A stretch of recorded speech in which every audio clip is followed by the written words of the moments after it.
What you are thinking matters. What your body tells you matters. To love yourself matters. Hi there! In this video, I would like to tell you about what my portfolio has brought me throughout the minor of positive psychology. First of all, I would like to address one of the assignments I did regarding my strengths.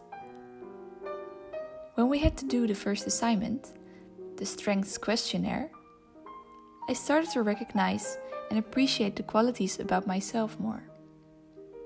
How self-regulation can be very useful, for instance.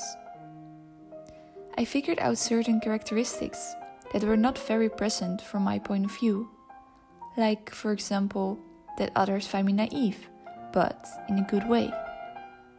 Or the fact that fairness, equity and justice belong to one of my strengths. But when I started to look into them more deeply, I achieved a greater sense of self-acceptance. This first assignment left me feeling more confident and self-aware, and therefore more joyful and content. But the funny thing is, it didn't stop there. This spark that the first assignment triggered in me happened almost every time I jumped into another new assignment. All of these assignments broadened my self-awareness and showed me how beautiful life can actually be. Through writing my life script, I gained so many insights. Writing it made me feel so proud of myself and let me see what I had gone through and learned so far.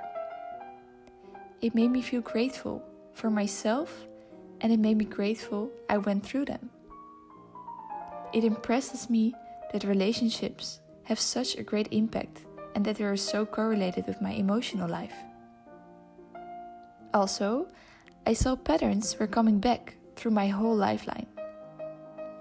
One of them, for instance, was that I always wanted to improve myself, that I had so many worries, and that these worries made me feel so lacked in energy and happiness, and that they were the main cause of a lot of problems in my life.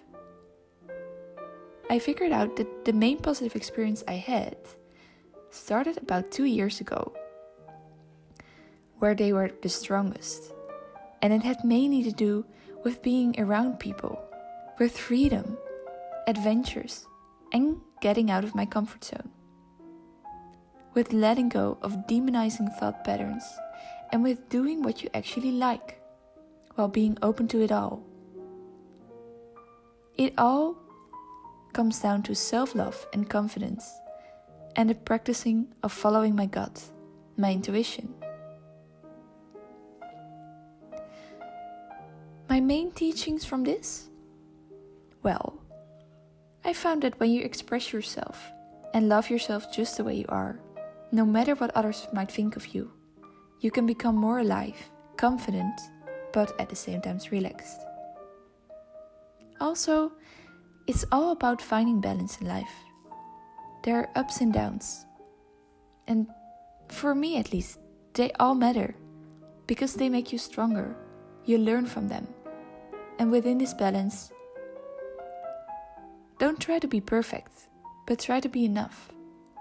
Listen to your body, your inner wise spirit, because sometimes it whispers and it's hard to hear her through all of the noise your mind is making.